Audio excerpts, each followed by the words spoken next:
दिल्ली में दिवाली के बाद हर साल होने वाले प्रदूषण के बढ़ते मामलों के बीच हरित पटाखों को मिली सशर्त मंजूरी का फैसला काफी सुर्खियों में है।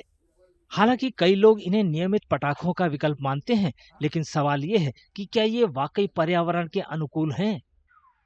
सुप्रीम कोर्ट ने बुधवार को केंद्र और दिल्ली सरकार की संयुक्त याचिका पर दिल्ली एनसीआर में ग्रीन पटाखों की बिक्री और फोड़ने की सशर्त अनुमति दे दी। तो आज सुबह सुप्रीम कोर्ट ने अपना एक इंटरिम डिसीजन दिया है in the MC Mehta matter, जिसमें ग्रीन क्रैकर्स की सेल अलाउ करी है दिल्ली एनसीआर में। इसमें कुछ रिस्ट्रिक्शंस भी हैं, क्योंकि टाइमिंग का रिस्ट्रिक्शन है। सुबह 6 से 7 बजे, शाम को 8 से 10 बजे, इस दौरान ही लोग क्रैकर्स यूज कर सकते हैं। और उसके सिवा कोर्ट ने एक इम्पोर्टेंट बात ये बोली है कि सिर्फ ग्रीन क्रैकर्स ही अलाउड हो। ये फैसला केंद्र के वायु गुणवत्ता पैनल, वायु गुणवत्ता प्रबंधन आयोग की ओर से ग्रेडेड रिस्पांस एक्शन प्लान के पहले चरण को लागू करने के एक दिन बाद आया है। इसमें प्रदूषण का स्तर खराब श्रेणी में पहुंच गया है। एजेंसियों को सड़कों की सफाई बढ़ाने, खुले में कचरा जलाने पर रोक लगाने और सार्वजनिक परिवहन को बढ़ावा देने के निर्देश दिए गए हैं। पर्यावरणविदों का कहना है कि हरित पटाखे प्रदूषण मुक्त नहीं है।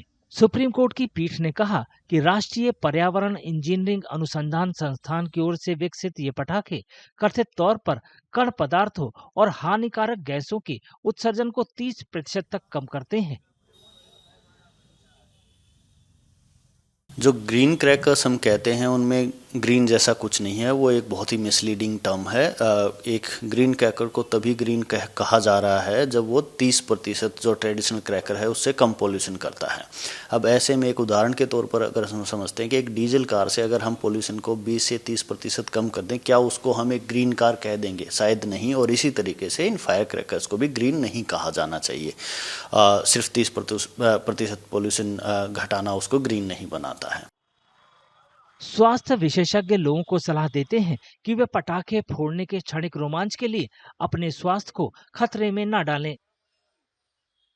हर साल हम लोग जो है बहुत सारे केसेस देखते हैं पोस्ट दिवाली, जो कि एलर्जीज़ के, ब्रोंकियल एस्थमा के और इवन इंजरीज़ के, बर्न्स के बहुत ज़्यादा cases post Diwali just immediately report होते हैं। तो आई थिंक दिवाली एक त्यौहार है खुशियों का। आई फील कि जो डिसीजन जो भी हमें लेना चाहिए, ये सोच समझ के लेना चाहिए कि हम अपनी हेल्थ प्रमोट कर रहे हैं या हम थोड़े मोमेंट्री फ़न के लिए जो लॉन्ग टर्म हेल्थ है उसको कॉम्प्रोमाइज़ कर रहे हैं। पर्यावरणविदों ने चेतावनी दी है कि हरित पटाखों के उपयोग के बावजूद राष्ट्रीय राजधानी में दिवाली के आसपास वायु प्रदूषण बढ़ने की संभावना है। अगर बारिश हो जाती है, मौसम थोड़ा सा हमारा साथ देता है और उसकी वजह से पोल्यूशन धुल जाता है, तो शायद वही एक हमारे जो वायु प्रदूषण है उसको कम करने में मदद कर सकता है। उसके सिवाय इन ऑल लाइकलीहुड इस साल दिवाली के आसपास only because of allowing this green crackers pollution ज़्यादा होने का अनुमान है। वायु गुणवत्ता हर साल गंभीर श्रेणी में पहुंच जाती है।